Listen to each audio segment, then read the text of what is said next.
O som é uma das coisas mais básicas que usamos para entender o mundo.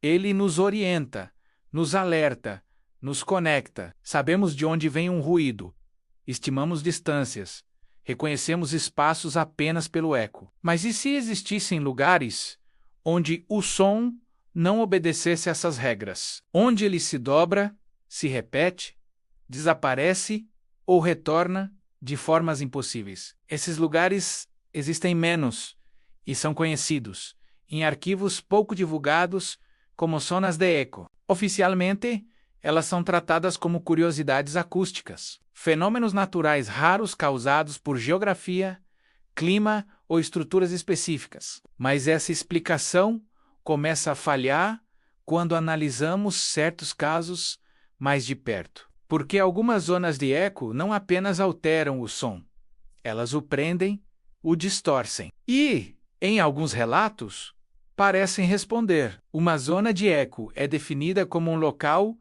onde ondas sonoras se comportam de forma anômala. Vozes que retornam com atraso excessivo. Sons que mudam de tom sem motivo. Ruídos que continuam mesmo depois da fonte cessar. Em teoria, tudo isso poderia ser explicado por reflexão e refração. Na prática, há registros que desafiam completamente a física acústica conhecida. Um dos casos mais antigos vem da Escócia. Em uma área montanhosa isolada, pastores relatavam ouvir seus próprios chamados voltarem horas depois, vindos de direções diferentes da original. Não era um eco comum, era como se a voz tivesse sido guardada e devolvida mais tarde. Alguns afirmavam ouvir não apenas suas próprias palavras, mas fragmentos de falas antigas em idiomas que não reconheciam. O local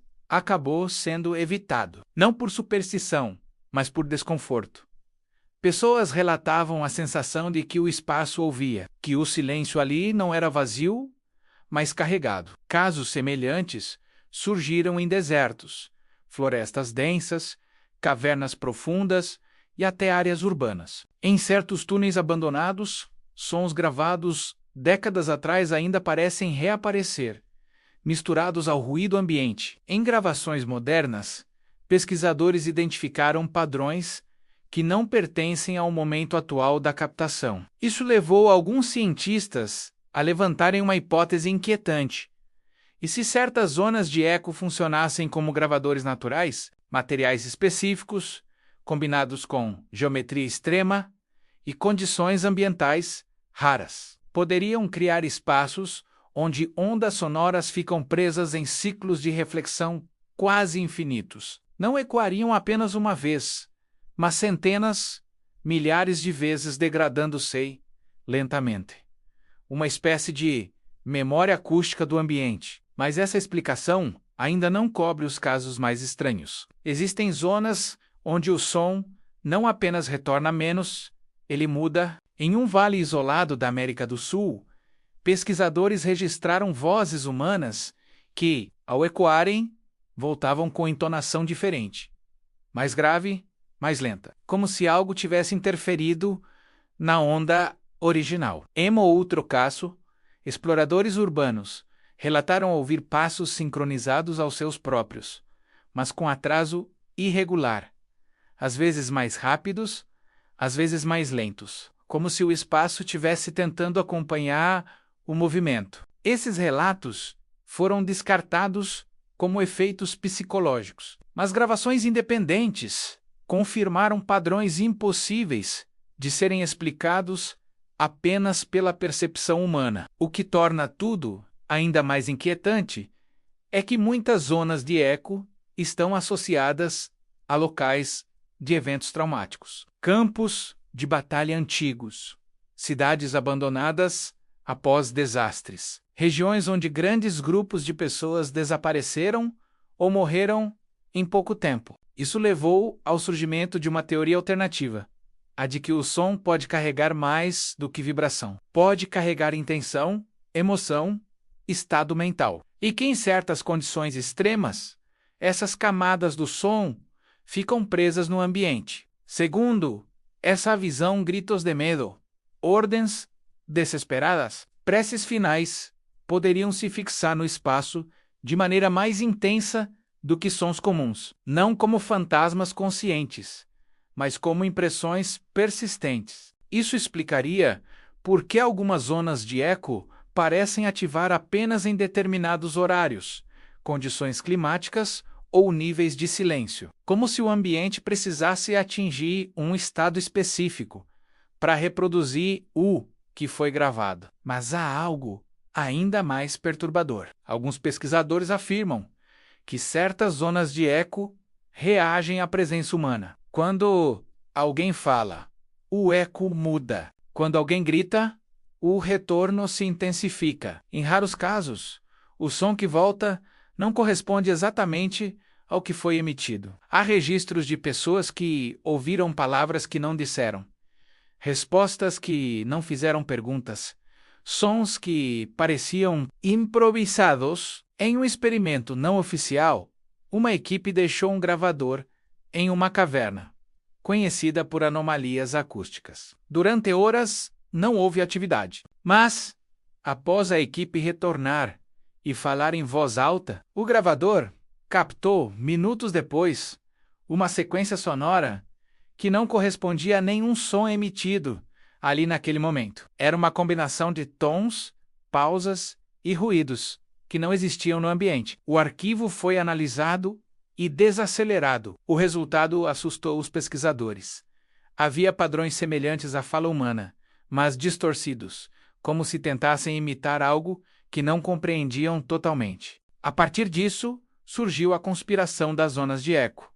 Segundo essa teoria, essas áreas não são apenas fenômenos naturais. Elas seriam pontos onde o espaço físico interage de forma diferente, com vibrações, lugares onde o som não apenas se propaga, mas se acumula, onde o passado acústico nunca desaparece completamente. Alguns chegam a sugerir que essas zonas funcionam como fronteiras, interfaces entre camadas da realidade, pontos onde o tempo não flui da mesma maneira para as ondas sonoras. Isso explicaria relatos de vozes antigas surgindo em gravações modernas, sons que parecem vir de fora do presente, não de espíritos, mas de outros momentos. Governos oficialmente negam qualquer interesse especial nessas áreas, mas documentos desclassificados mostram que militares estudaram profundamente o comportamento acústico de certos ambientes. Túneis,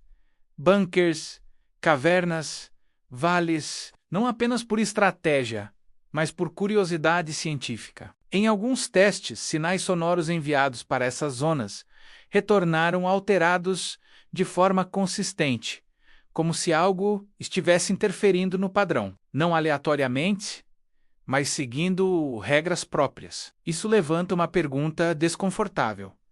E se o som puder revelar coisas que a luz não revela?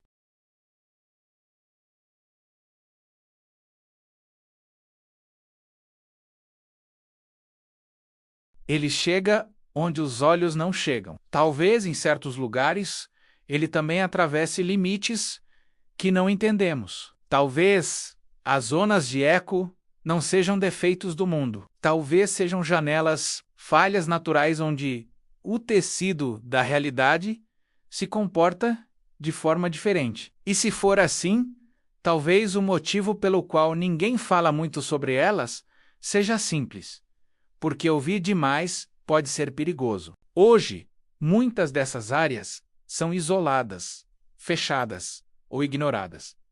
Não aparecem em guias turísticos. Não são divulgadas. Quando aparecem, são tratadas como curiosidades inofensivas. Mas quem já esteve em uma zona de eco descreve a mesma sensação.